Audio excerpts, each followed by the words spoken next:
How mad would you be if your family ate your entire KFC order? Well, we've got a story on that coming up in just a bit. But first, I looked at my wife yesterday and thought, why can't she just freaking stop sometimes? We were just sitting in the car, not even arguing, just existing. And I looked over at her and in my head I said, why can't she just freaking stop sometimes? Stop being difficult. Stop snapping at me and the kids over every little thing. Stop being so dang cold all the time. Stop acting like everything we do is a burden to her. Just stop. I hate the position her attitude has put me in. I don't want to be this guy. I don't want to feel like I have to find someone else to connect with.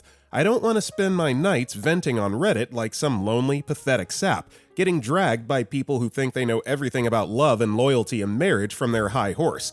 I don't want to be this emotionally starved, bitter version of myself. I'm tired of being made to feel like a pervert for having the audacity to be attracted to my own wife, for wanting to be close to her, for trying to initiate something beyond just being roommates and co-parents. It's humiliating. I'm not some creep. I just want a connection, intimacy, and affection. The basic things people in love are supposed to give each other. But her neglect has turned me into someone I don't even recognize. I hate that. I hate that she thinks nothing is wrong, even when I'm telling her something's wrong. I hate that I've spelled it out, tried to have the conversations, tried to fix things, and somehow I'm still the problem in her eyes. I'm always the problem. I hate that she keeps wanting to take pictures as a family. Big smiles, matching outfits, Christmas cards, like everything's perfect, like we're not crumbling on the inside. I hate having to fake it for a photo just so she can post it online and feel validated, while behind the scenes, she's making us all miserable. She's like an overgrown child, emotionally immature, selfish, and exhausting.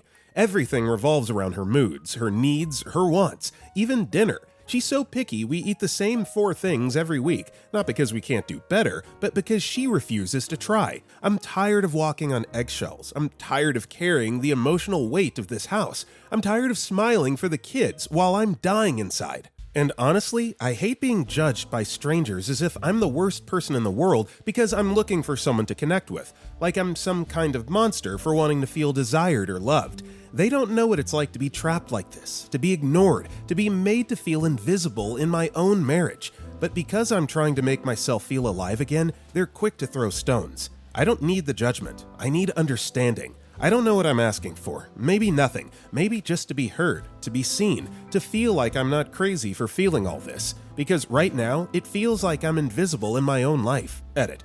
Forgot to include this. It's not as simple as just leaving, as everyone will obviously chime in and recommend. Financially, it would ruin me. It would ruin my kids' futures. Starting over would put me years behind in any chance at building a life where I'm genuinely happier.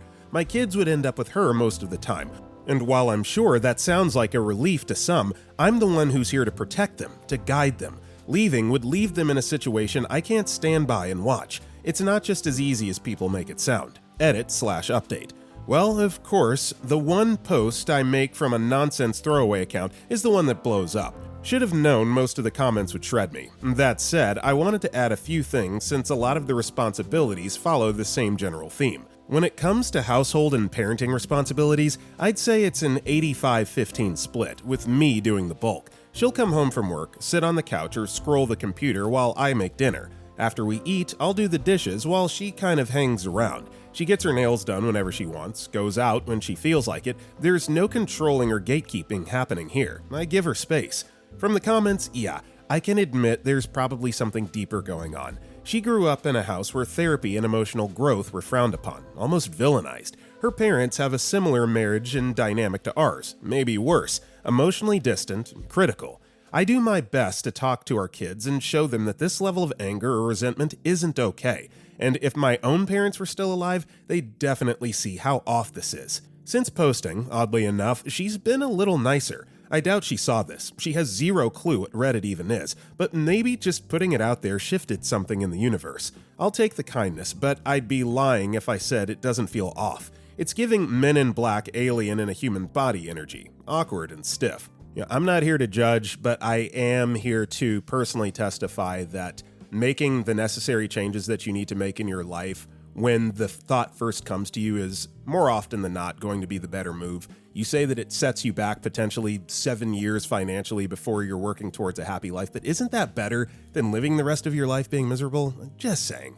So, haven't read the comments, not going to tell you what to do, but I will say, again, speaking from personal experience, that choosing to be happy or chasing things that could potentially make you happy is so much more fulfilling, ultimately, than venting about it on Reddit. Current Anybody 9331 commented, the two-card option. One is a marriage counselor, one is a divorce attorney, and ask her to pick which one she wants. Or make the appointment with a marriage counselor, get a babysitter, tell your wife the date, time, and location, and that the babysitter will be there at X time. Take away her excuse and see what the response is. If she doesn't show, speak to the counselor alone. But cheating all but guarantees you're the villain in your kid's eyes someday. Also, hello everybody, my name is Brendan, and if you guys enjoy these true off my chest videos, it would be so awesome if you liked the video or commented down below if you're listening to our podcast. Now, our next story is, made a special dinner and nobody appreciated it. I'm a middle-aged married man with 2 kids. Tonight, I made a special dinner and nobody seemed to appreciate it. First, I started with a salad with mixed greens with tomatoes, red onions, artichoke hearts, and grilled mushrooms with a fresh vinaigrette dressing. I even made garlic croutons from a sourdough loaf I baked. The main dish was a bucatini with blister tomatoes, spinach, and lemon pepper shrimp in a lemon butter sauce, all made from scratch. I chose bucatini because since the sauce is a bit thinner, and bucatini holds onto the sauce better. It was spectacular, restaurant-worthy. No one seemed to care. My wife picked out the shrimp and said that bucatini is a weird noodle. She left her whole serving, pretty much. My 12-year-old son did gobble it down, so perhaps that's his praise. Now, I don't need my butt kissed, but I could have just as easily made spaghetti and Prego from a jar. I just want acknowledgement, at least once, that I try to go above and beyond and make quality homemade meals. I cook like this every day. I do it because I love from scratch cooking, and doing things like that is my love language. It just kinda hurt that my effort wasn't acknowledged at all. I'll just say this, doing it every day, cooking gourmet meals for your family, it's going to lose its rub, its novelty really quick, so perhaps wife isn't able to appreciate it because it happens all the time. So maybe you should do like Prego during the weeks, and then maybe on like Friday or Saturday nights, then you cook up something special, and if it's really still bothering you, just tell her that it bothers you and, you want a little bit more appreciation and recognition for going above and beyond, but this is a great thing that you're doing for your family. IT Geek Girl responded, that's definitely a compliment from your 12-year-old son, but I don't know what to say about your wife. My husband and I have been married for 17 years, but it's the second marriage for both of us. When we got together, we made a pact that instead of bottling up hurt or insulted feelings, we would simply tell each other. If he hurts my feelings, I tell him. If he feels underappreciated, he tells me. I think it's saved us some fights, but everyone is different. What do you think would happen if you told your wife, in a non-confrontational way, that you were disappointed with her response? That she doesn't have to like your dishes you prepared, but thanking you for the effort would have been appreciated. Edit. P.S. I had to look up bucatini, but it sounds awesome. Pairs_HTBK responded, such good advice. I always thought I was a good communicator until I met my fiance. He's been married before. I haven't. Turns out I wasn't a very good communicator at all. When I was angry or hurt, I would not want to cause a fight by telling him how I felt, or I thought my feelings were stupid, so I would just shut down. But because I was still hurt, I'd just pout until he was as miserable as I was. Well, he wasn't having that. He'd seen how well that had worked in his first marriage. It drove me nuts for a while, the way he'd insist I tell him how I felt, but dang, it works. Now I understand why. Whenever someone asks an old couple who've been together for 50 years about what advice they would give to newlyweds, they will always say, communicate, never go to sleep on an argument, etc. Our next story is, I, 23-year-old female, accidentally didn't make it to the bathroom on time at school once when I was 7. No one knows that I did it on purpose. I already know that everyone on the subreddit is judging me hardcore, but please read this entire post before commenting. I'm going to give some context for my non-Australian friends out there. In Australia, in grade 3, 5, 7, and 9, all students are required to complete something called NAPLAN testing. NAPLAN testing consists of groups of standardized tests that's similar to the SATs in the US, and are done over roughly 2 to 4 days. The results of NAPLAN testing is sent to the Bureau of Statistics and are then used to alter education curriculums and identify what areas in reading, writing, spelling, and numeracy that the kids in that year are struggling with.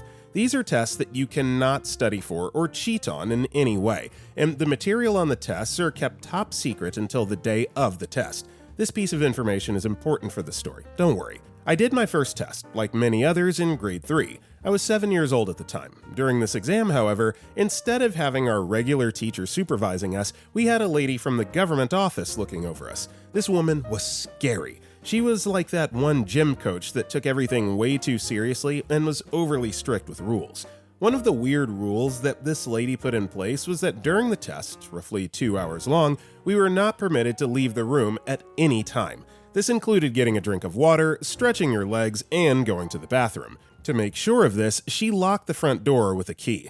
Looking back, this is an insane thing to ask of a classroom of 7 and 8-year-olds who have no control of when they need to go to the bathroom. The test began as usual, and around 20 minutes in, I felt the need to use the bathroom. However, I was a very shy kid who never asked adults anything, and always kept to myself, so due to my fear of this lady and my fear of confrontation, I held it. Around 10 minutes go by, and I decide to ask if I can use the bathroom. I raise my hand, the lady comes over to my desk, I ask to go to the bathroom, and she refuses. I simply say, "Okay, miss," and continue to hold it. Another 5 minutes go by, and I raise my hand again to use the bathroom, as I was getting desperate and couldn't focus on my test. She came over and refuses. I say, "Okay," and try to get by while holding it. This went on another 2 times. At this point, it was roughly 45 minutes into the 2-hour test, and I'm physically struggling to hold it. I'm angry, I'm embarrassed, and could not focus at all on the material in front of me.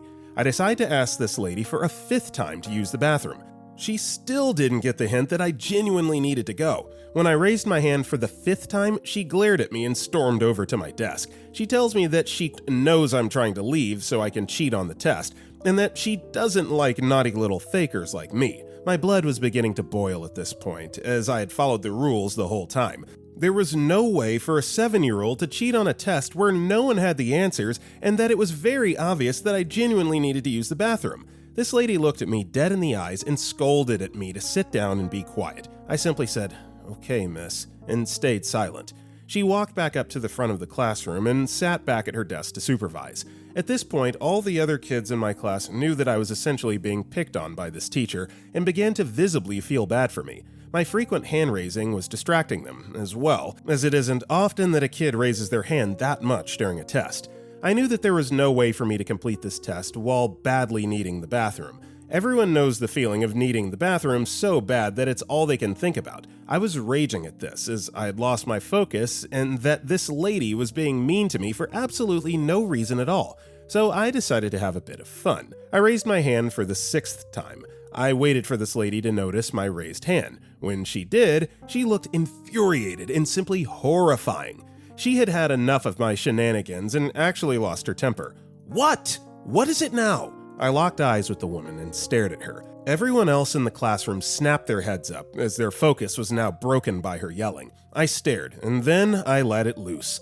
I peed, on purpose, all over the chair, in a silent classroom, all while making direct eye contact with the woman who refused to let me go. Because I was so mad and now immediately regretting my decision, I began to cry of embarrassment. I was so ticked off that this lady that I physically couldn't hold my bladder and rage peed in the classroom to prove a point. It took this lady about 2 seconds to realize what was happening, and her anger turned to shock. Wow, a grown woman shocked that refusing a 7-year-old to use the bathroom would result in them being unable to hold it.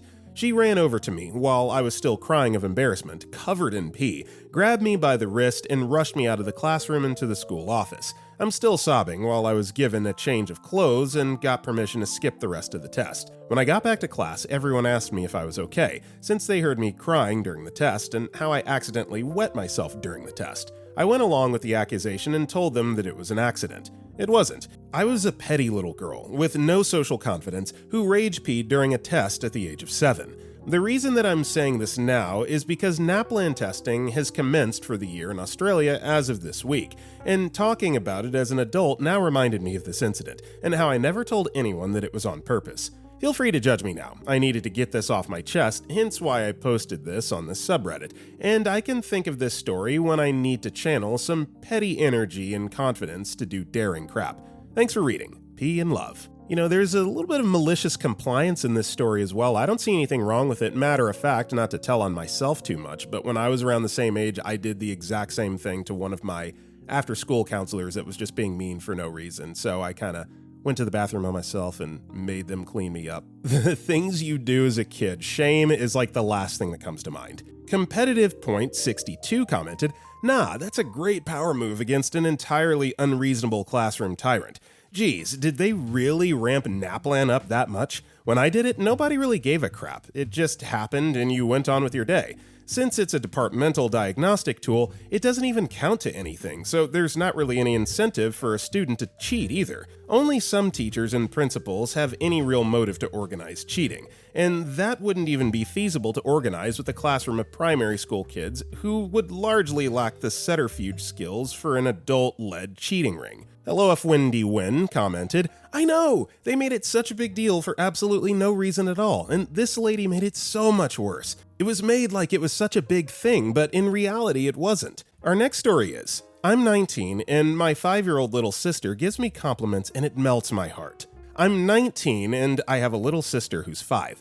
I always make sure I try to spend as much time with her as I can and be the best big brother I can be. The other day, as I was leaving to go to a friend's house, she comes up and hugs my leg and tells me that I'm handsome and beautiful. I don't know why she randomly did this. It's not like I was dressed up or anything, but it made me really happy. I started blushing. But that's not even it. A few days ago, as I was playing with her, I started to laugh and she told me I had a cute smile.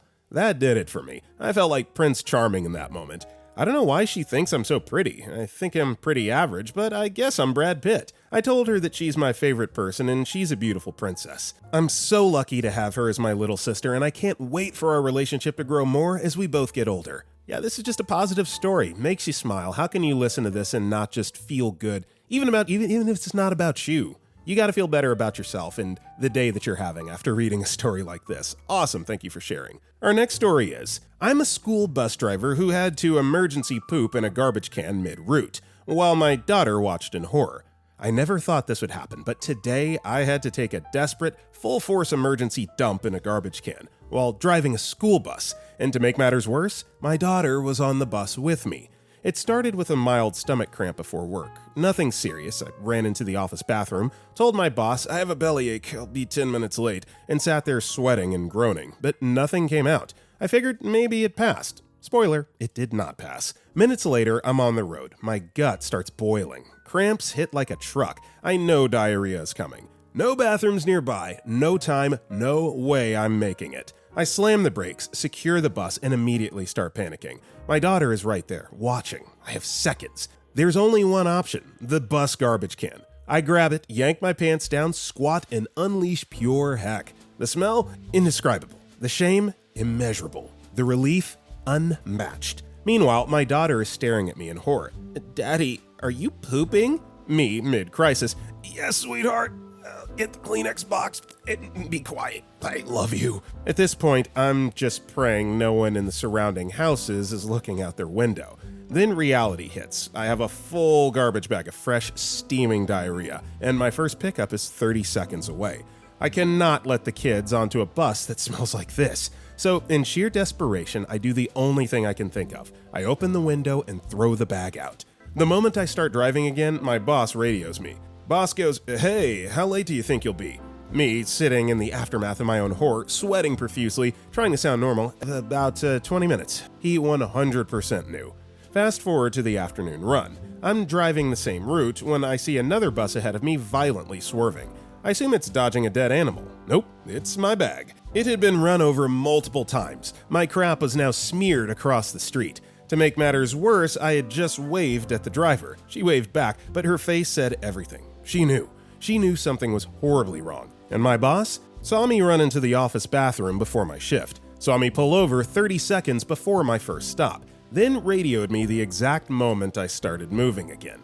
He never asked me what happened. He knows. He just doesn't want to acknowledge it. So yeah, today I took an emergency dump in a school bus garbage can, threw it out the window, and then saw it get flattened by traffic hours later, all while my daughter watched in horror. Look, zero judgment here. Every single person listening to, reading this story has succumbed to the poop soup at least once in their life. So look, it happens. Whatever you ate, don't ever eat it again. I'm just glad that, you were able to dump it somewhere and not like all up in your clothes and in the bus. That would have been even more gross. Objective Final 179 commented, I'm gonna remember this the next time I'm having a bad day. At least you know, as terrible as that clearly was, it really could have been even worse if action was taken any later. Relevant Golf 7886 replied, I know this sounds ridiculous, but fast forward to this morning. Same route, same bus, and my turn signals and hazard lights straight up quit on me. Completely dead, as if the bus itself had died. You will never pull over and do what you did again. Ever. So now the bus is officially offline, waiting for parts. I think it's trying to erase its own trauma. Our next story is, my mother-in-law's blaming for not giving her grandkids. I've been with my husband for 5.5 years, with 1 year of long-distance dating and married for 1.5 years. He's a good guy and loves me a lot. He helps around the house without me even asking. He is my person. His mom used to love me, but has no concept of boundaries. She's been very vocal about wanting grandchildren. My husband already told her that when I get pregnant, we'll announce it, so she needs to back off. But she constantly asks me personal questions like, did you guys try yesterday? Did you elevate your hips after? Did you change your diet like I told you? Did you remember? No oral, don't be selfish. No asking him for oral because saliva will mess with conception. At first, I kept telling her to stop, that I do not need her tips, and it weirds me out to hear this from my mother-in-law. My husband told her the same, but now she's convinced that I'm infertile. She resents me and says her son is getting old. He's 38 and I'm 26, and that I'm robbing him of fatherhood. She even said that if he had married a woman from their culture, he would be a father by now. I told my husband we need to pause trying for a baby because his mom is destroying my mental health. She openly attacks me at gatherings, saying I'm infertile because my body is not childbearing and that I need to gain more weight. My husband supports my decision to go no contact with her, but says he cannot do the same because of cultural expectations and the whole unconditional respect for parents thing. My GP said basic testing shows I'm fine, but referred us to a clinic just to be sure. Still, my mother-in-law makes me feel like a failure. I even cried in my work bathroom last week. I'm a mess. Well, I think that you've done exactly what you need to do. She needs to go, she being OP, needs to go no contact. And, husband needs to go little contact, only converse with mom when it's absolutely necessary. I'm sure that mom probably doesn't mean to be so off-putting, but it's just like that lack of social self-awareness that older generations sometimes have. And yeah, she just needs to back off. And, you'll get your grandbabies when the genetics decide. Adelante responded, I'm so sorry that you're going through this. I also live in similar cultural settings, so I understand what your husband is saying, but I don't agree with him. You are his person and you are his lifelong partner, so he should prioritize you. Your mother-in-law won't understand actions have consequences as long as she doesn't reap what she sows. So I think you should stand your ground, but please never forget this. You're more than the ability of bearing a child. You're a human being, and mother-in-law downsizing your value to only that is disgusting. OP responded to this, thank you, she keeps making herself a victim. I robbed her from having grandkids, and my husband got robbed of fatherhood by marrying me. I'm trying to be respectful, but I'm tired of being the punching bag. Our next story is, we almost couldn't afford groceries today. I'm relieved. My fiance and I went grocery shopping tonight. We're both on EBT, buying food for both our families. We just barely had enough to buy everything, but we were prepared to have to put stuff back. The moment took me back to being a child and unable to afford groceries. I could feel my anxiety rising and getting ready for the embarrassment and shame. The checkout girl was really nice about it. I just hate inconveniencing people, especially when it involves money. I'm going to try and calculate our total while shopping next time, but prices are rising so erratically. I'm just so thankful we didn't run out of EBT. I'm praying for the government to increase it, but I doubt it. Not a whole lot to say here. That's just, it sucks. That's unfortunate that people have to live like this, but I certainly hope that you're able to get the help that you need. Nobody should have to worry about going hungry or where their next meal's coming from, especially if you're working and have a family. So yeah, just hoping for better things for you. Various Ad 118 commented, when money is tight for me, I will use my phone calculator to keep running tally while shopping. Don't forget to figure taxes on it too. It prevents that embarrassment at the checkout line. Pantries are a lifesaver. I use them when in need. Usually they get me through the holidays. I just hope the current administration doesn't take an axe to these programs. Lila's Bench Ass commented, where possible, I like to make my list for where I'm shopping ahead of time in the app or online so I know exactly how much it'll be, as long as I don't deviate, and go from there so there shouldn't be any surprises. Also, places like Kroger, Walmart, Target, and Aldi allow you to place pickup orders with EBT so you don't have to actually go in. Cuts down on any impulse buys. Our next story is, I had a job interview and they kept asking me when I'm planning to have kids. I'm in my late 20s and currently job hunting. I had a job interview today for a regular office job. From the moment I've arrived, the owner of the company kept asking when I'm going to have kids and that I'm at the age when I should have them. Not only is this question strictly forbidden to ask at job interviews in my country, it left me absolutely shocked. Where do people get the nerve to ask such private things? What the F do you even know about people? They may be trying for months, they may never want kids. At the end, he didn't forget to mention that we want to employ a man for this position. Why did you call me for an interview then? So much for job hunting as a woman in 2025. Yeah, I'd just like to know what country this is. That's awful. That's truly is awful, and I'm sorry that OP has to go through that. Just goes to show you that no matter how many steps forward we seem to be making as a society, some things just are always stranded in the past, and that sucks. Space Cookie 72 responded, I have left interviews for this. That's not only inappropriate to ask, it's also illegal. We're done here. I've had enough crappy bosses to know that I don't want to work for someone who wants to ask. For the record, I do not have children, do not want children, nor can I conceive or carry a child. I made surgically sure of that. However, I will stand by people who do. Our next story is, my family ate all of the KFC that I ordered. It all started from a raging period craving. I specifically wanted to eat KFC. I remember almost tasting the oil, craving it. I don't even like it normally. I ordered it and told my sister to wait for the delivery guy because I had just taken some powerful prescribed painkillers for my period pain. I have endometriosis, so my period is agonizingly painful every single time. The painkillers left me drowsy, and I slept for a good 3 hours.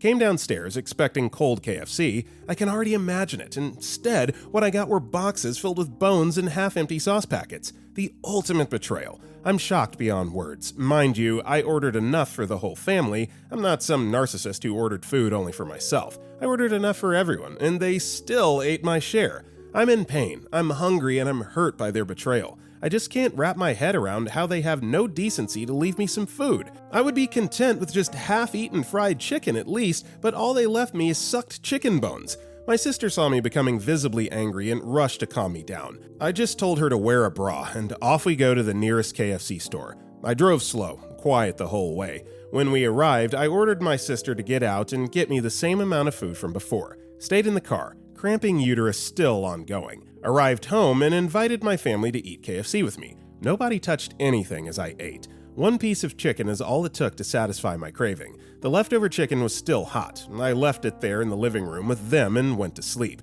I didn't shout or get mad, but the guilt and awkwardness worked as they apologized one by one. Fluffy Lotus 606 commented, when my grandma had ovarian cancer, she would barely eat. My grandma said she felt like KFC and we took her some. Enough for me and my mom and my grandma and grandpa. They watched me sometimes while mom was working. Some of mom's siblings came in when they got off work and ate all the KFC before my grandma could even get in the kitchen. I didn't eat any and neither did my grandparents. Mom had already left. My grandma died a couple months later. I never forgave them for that. Our next story is, my grandmother made a fruit salad that was out of this world. We all loved it. The last time she hosted a family party, she made a massive bowl of it. Everyone but her had a bowl because she always waited for others to go first. And while most took a small bowl, 2 uncles and my cousin's fiance had 3 servings each before my grandmother managed to make it over. She didn't like us serving her. And one of the saddest things I've ever seen was her trying to scrape a bowl together out of the measly scraps. Not one of them had listened when told, Nan hasn't had any yet. Don't think you should take more just yet. So it wasn't even just that they didn't think about it. I don't understand how they thought seconds and thirds were fine when not everyone had had any. Still infuriates me to think about. She was a wonderful woman and she gave us all so much. She didn't deserve people being so selfish with her. Our next story is, my dentist neglected to tell me 9 months ago I had a cavity that needed filling. This was at my last appointment. I had one that was already getting filled. The hygienist today mentioned it and I said, sorry, what? And then she mentioned it again. She also mentioned I had several spots that were on watch for a cavity. Yeah, news to my ears. I had no clue. Would be nice to know about my own oral health from the professionals I pay. No anger towards the hygienist, just the dentist who never told me. Now I'm terrified because I don't feel the effects of freezing because my gums are really hard and they can't freeze properly. As someone who has 2 crowns on my front teeth for something stupid that I did in my childhood that I now have to pay for the rest of my life, I totally get this. Dentists are sketchy, dentists freak me out, and I try to avoid them like the plague, except I can't because I need my oral care. Kitten Moody responded, "What are you talking about? Cavities can show up super fast, and you might not have had one 9 months ago. Lots of things can have an impact on oral health and change it quickly. And what in God's name are you talking about freezing your gums for?" Our next story is, "My fiance just told me she's leaving me, and now I'm stranded in a foreign land. Guess it's my turn to spill my guts to the internet. I, 24-year-old male, have lived in Japan for about 16 months and have been with my fiance, 29-year-old female, for a year. We aren't fluent in each other's languages, but we know enough of each other's languages to bridge the gap. For complex topics such as government paperwork, ChatGPT and Google Translate picks up the rest of the slack. So here's the context. We met during a ski session where we worked in nearby buildings and had some mutual friends. We clicked instantly, but she had to go back to her hometown, so I would get us hotels halfway and we continued meeting up and having dates. Eventually, I asked her out and we kept spending time together. I continued to work in construction and was a caretaker/maintenance guy for holiday accommodations that were empty during the summer. She found a job nearby, so she asked if she could stay with me while also helping me with the caretaking work. Solid deal, I thought, so of course I said yes. I already had plans to get a long-term visa, settle in Japan, start a business, and was working towards buying my own property. She knew this and was supportive, but we were still early in our relationship, so I didn't push any of my plans on her, just informed her of what I wanted to do. As our relationship grew, our plans did too, and she started offering to help me with translating in meetings and understanding paperwork. I always emphasized that if she didn't want to help, she didn't need to, but I would gladly accept the help if she wanted to. Our time together was magical. I thought that us not being able to speak each other's languages fluently would be a huge issue. Instead, it made us get to the point when talking to one another and really take our time when explaining things to each other. I had never felt more content in my life, and she said the same. I then found us some high-paying work managing for the latest holiday season and asked her if she was interested in going there together. It was also beneficial because the job would offer me a better visa. She said yes, and as of today, we just finished all of the work pretty much. During the latest season, I started going through the visa process and realized the company we work with overestimated their influence and couldn't offer me a visa.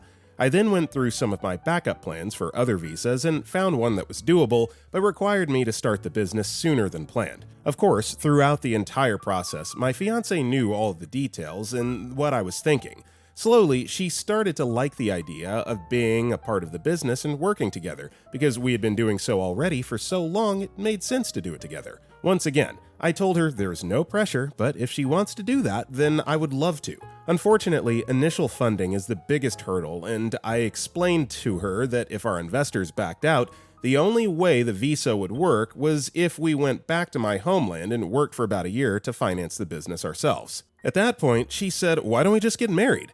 I was hesitant because of the short time span we'd known each other, and I didn't want her to feel like I was using her for a visa, but I did already want to marry her. I just wanted her to know it was because I love her. She insisted she already knew that, and she knows she loves me too, and she appreciated the effort I put into taking the hard path. So I proposed. It was one of the easiest decisions of my life. We literally danced around the living room and cried tears of joy together. I'd never felt more understood or loved in my life. Flash forward to 2 days ago, and I even slammed my head to the floor in the deepest bow possible while asking her family if I can take her as my wife. They said yes instantly. We then spent the next 2 days dressed in yukata in a wonderful ryokan that looked like something straight out of Spirited Away. We stayed up late, so I drove us back, and she kept using my jacket as a pillow, and I couldn't stop looking at her, thinking how lucky I was, thinking about the song I wrote for her and when I'd play it for her. Up until this point, some friends were helping us buy a house, and it was already lined up to go and purchase.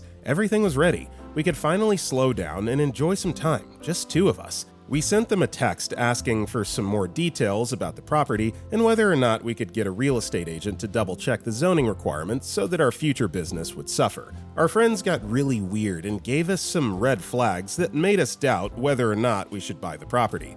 Fortunately, we still have all the money and there are no extreme agreements, so we can easily pivot and find another property. That brings us to right now. She just handed me her phone with a long translated message explaining that she wants to break up. It would take forever to explain all of her reasoning, but it basically boiled down to, I'm not good enough for you. I will hold you back. I'm making you lose your friends over this house. Everything is too difficult. I feel like I'm being swept up in decisions. It hit me like a truck. I argued that I don't care about the house and that my feelings toward her aren't for her to decide. I also emphasized how many times I've told her that I want her to make decisions for herself. I never forced her to do anything and always said that she's my better half, so obviously I want her to have equal input. I told her she's enough for me. I just want to love her. She makes me happy and I can't imagine a future without her. She's the person I want to go to when I'm sad. I feel safe with her. She told me she doesn't know what love is. She thinks I treat her really well, am kind, and that my ambition will take me far, but it's all too difficult for her. She wants to give up everything and start over alone. But she told me so many times that she loves me. She told me she wanted to get married. We've stared in each other's eyes for hours and did so much together. My entire life plan going forward had her as my other half. She doesn't want me anymore. I thought I was safe. I thought I finally could love someone and they would love me too. I feel like a fool. I have to leave Japan now, I guess. I don't think I'll have the strength to come back. I don't want her to leave me. That sucks. That really, really sucks. I mean, really, no context is needed. You can tell that OP is heartbroken here. The only thing I'll add is don't force the issue, respect her wishes, and just give her space, and who knows, she might come back around in the future, but man, that really is tough to read. Beneficial Ball 8375 responded, Hey OP, that all sounds absolutely wild. I don't know much about Japanese culture, but I guess in any culture, meeting the parents and asking them for their blessing for marriage is a huge step. And you two already lived together, already shared a life, even the job together, so she really went into this with full arms and a lot of certainty.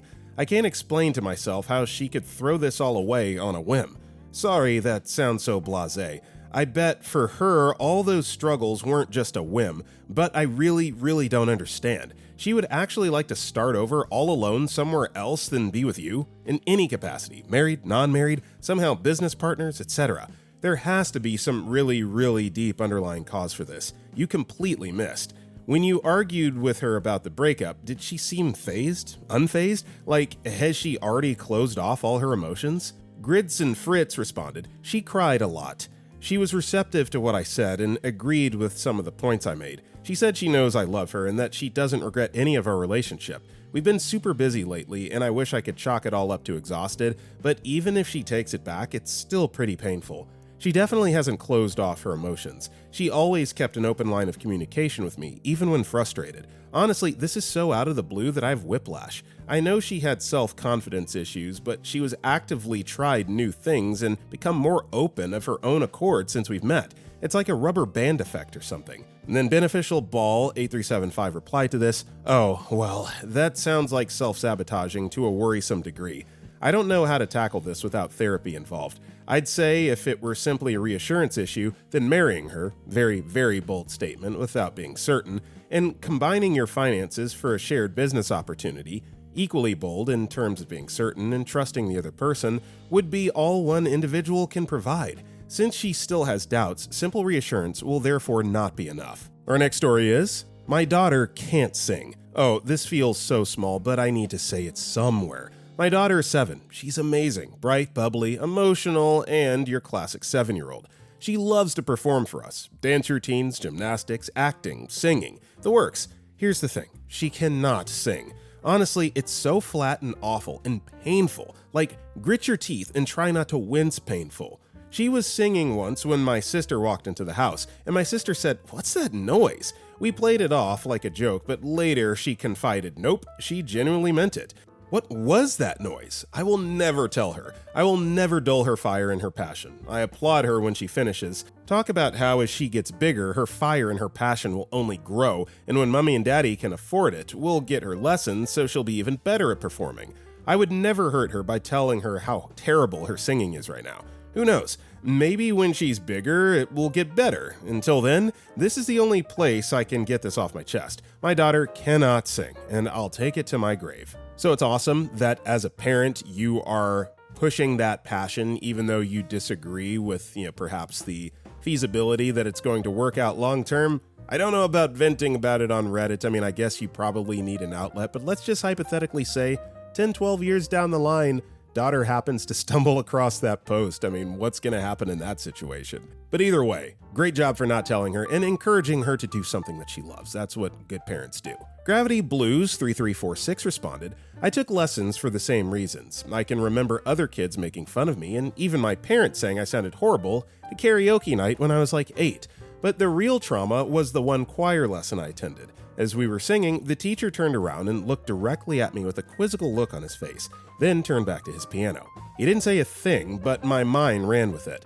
I never opened my mouth again and quit choir on the spot.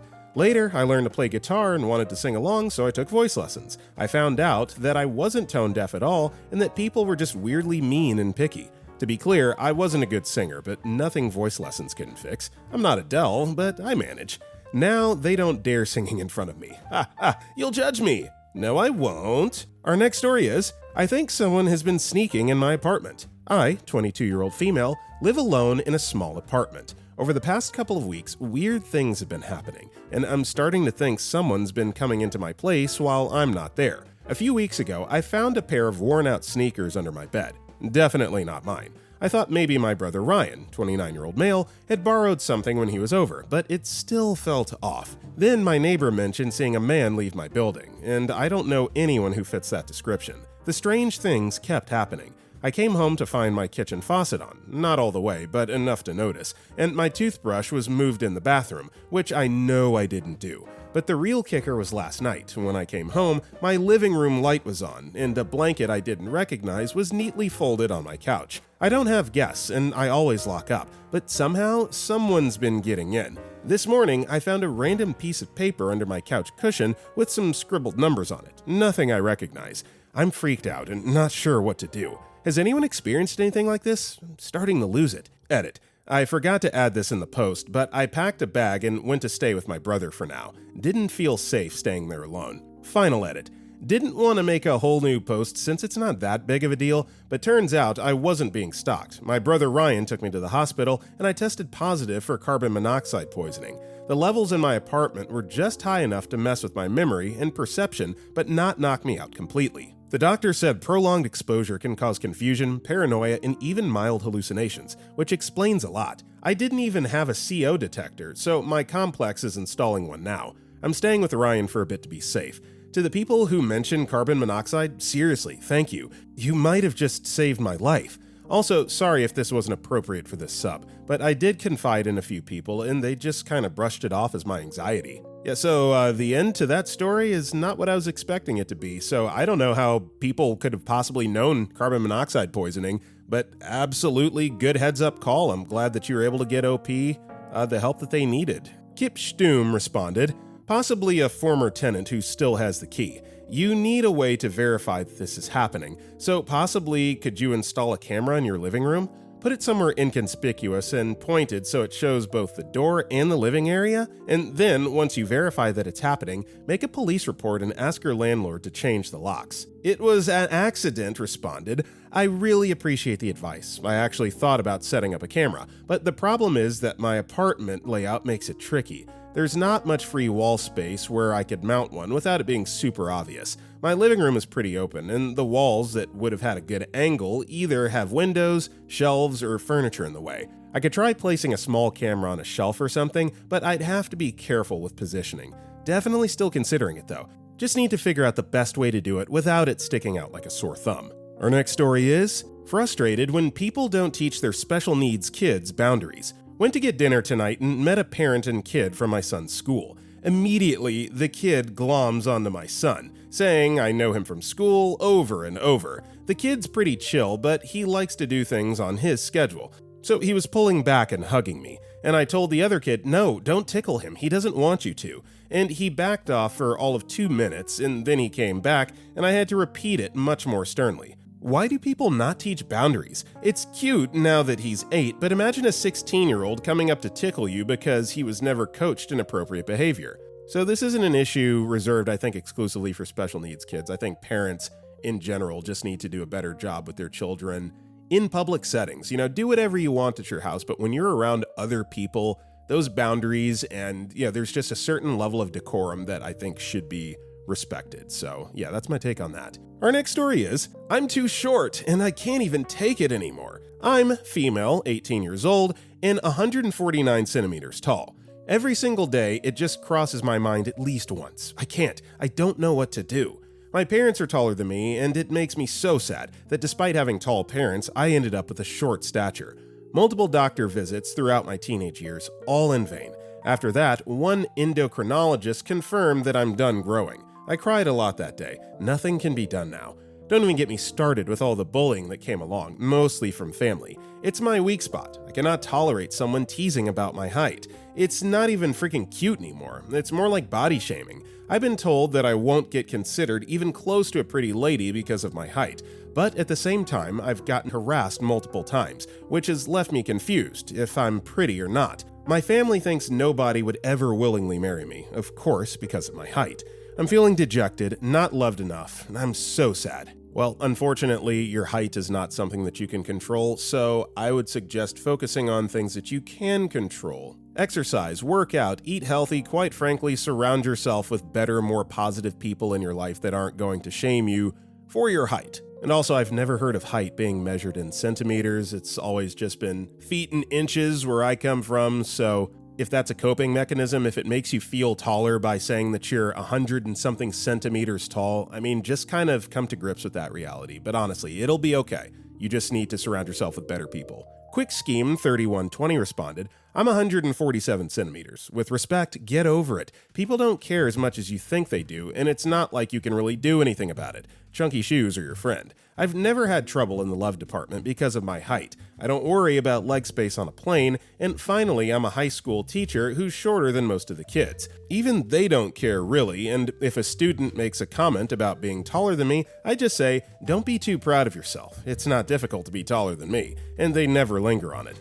That said, I come from a family of short people, but I'm the shortest. If bullying is the issue here, you need a cavalry of comebacks about the benefits of being short.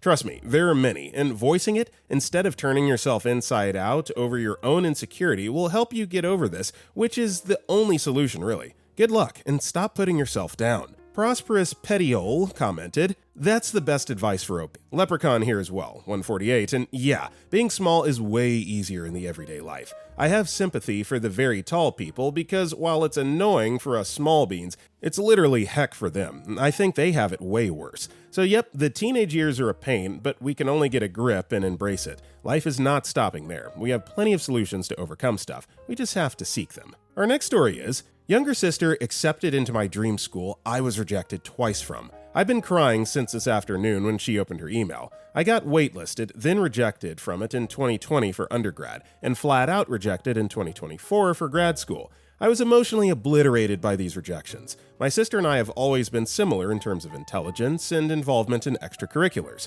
Our main difference is that she's always been the better sister in terms of looks, relationships, and friends. I'm more on the introverted/sensitive side, and she's an extrovert. I've always been a little awkward around people, and she often makes fun of me for it. People just love her, but at home, she can be a spoiled brat and pretty benchy to me. She's also crapped on my state school sometimes, which makes me feel even worse. I've done a lot at my state school and have been extremely involved, but my dream school has been my biggest what if of my life, so this happening just makes me feel even worse in every aspect. I always saw my academics and my empathy as my leveler against her, but now that she's gotten into one of the most prestigious schools in the world, I can't stop sobbing. I keep telling myself she doesn't deserve it as much as I did.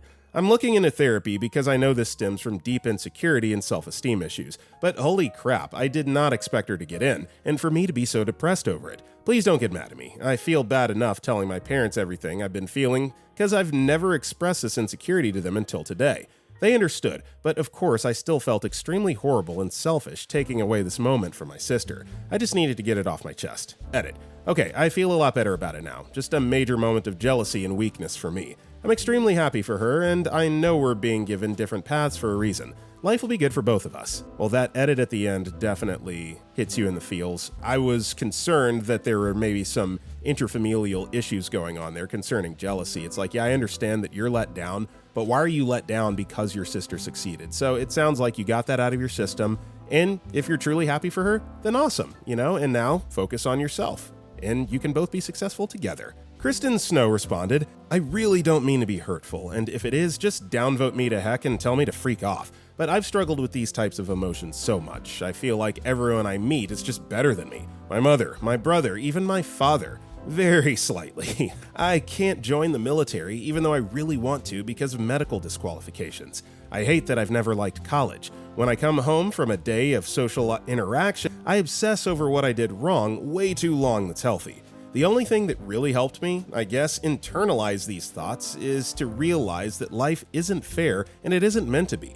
Maybe I won't be the top performer. Maybe I won't be the most liked. Maybe I'll be a freak up for a long time. Maybe I'll excel in a career nobody gives a crap about, accounting, because I can't do the active jobs I want because of my medical issues. So what? That's life. And the only thing I can do about it is try to make it the best I can with what I've been given.